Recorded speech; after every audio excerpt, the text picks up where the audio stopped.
خلق الإنسان من علق اقرأ وربك الأكرم الذي علم بالقلم علم الإنسان ما لم يعلم.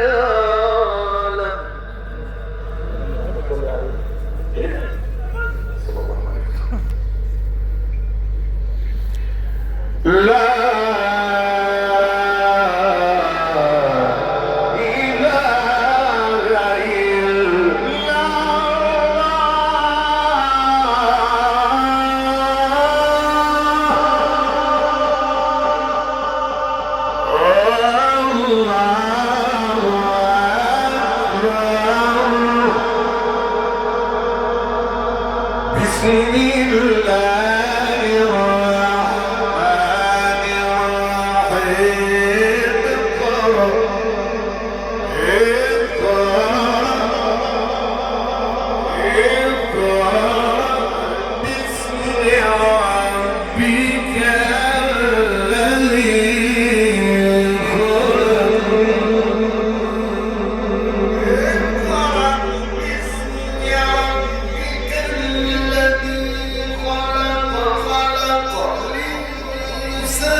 محمد في الآخرين وصل على سيدنا محمد في كل وقت وحين وصل على سيدنا محمد في الملأ الأعلى في الليل.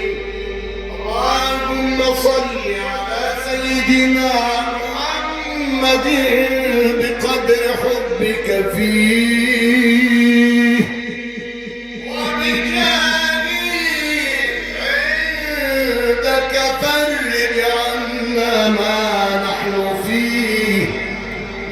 اللهم اكرمنا بكرامة القرآن واهد أولادنا بكرامة القرآن واشف أمراضنا بتلاوة القرآن.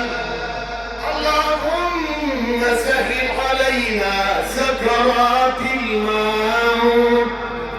اللهم ارحمنا إذا ما أتت السكرات واشتدت الأمراض. اللهم ارحمنا إذا ما غرق منا الجبين واشتد منا الحنين والأنين. اللهم ارحمنا إذا ما تقلصت الشفتان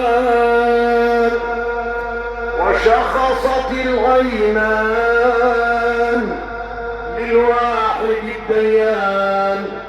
اللهم ارحمنا إذا ما سكت منا اللسان وشلت اليدان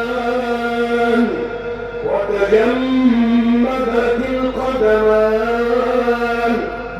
اللهم ارحمنا إذا ما من ثيابنا جردونا، وارحمنا إذا ما غسلونا، وارحمنا إذا ما كفنونا، وارحمنا إذا ما من بيوتنا أخرجونا، وارحمنا إذا ما على الأعناق حملونا، وارحمنا إذا ما في القبر وضعونا ورجعوا وتركونا.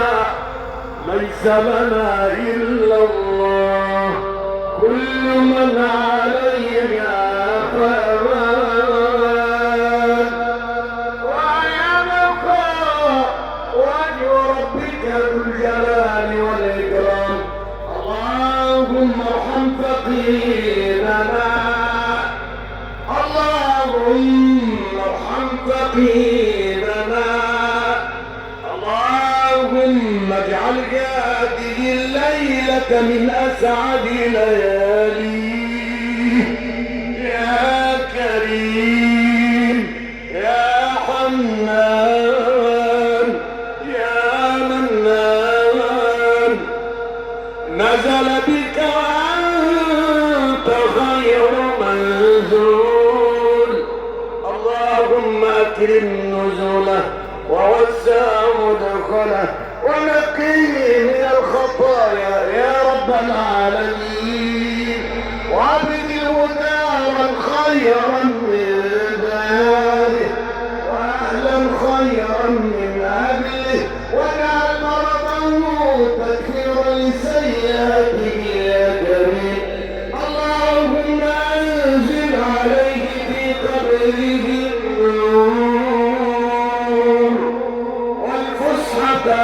والسرور، ولا تحرمه من شفاعة رسول.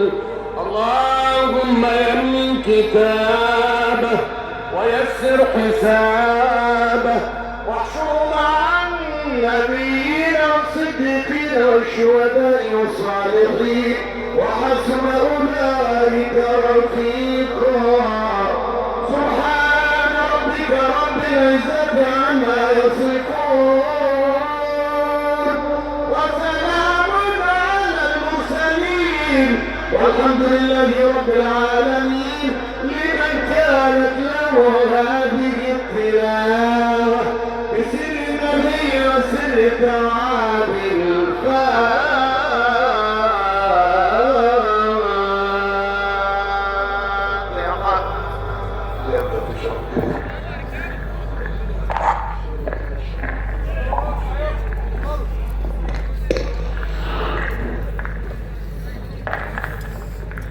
اللهم اجعل القرآن العظيم ربيع قلوبنا وشفاء صدورنا وزوال همنا يا رب العالمين. اللهم لا تفتنا بعده ولا تحرمنا اجره، واغفر لنا وله يا رب العالمين.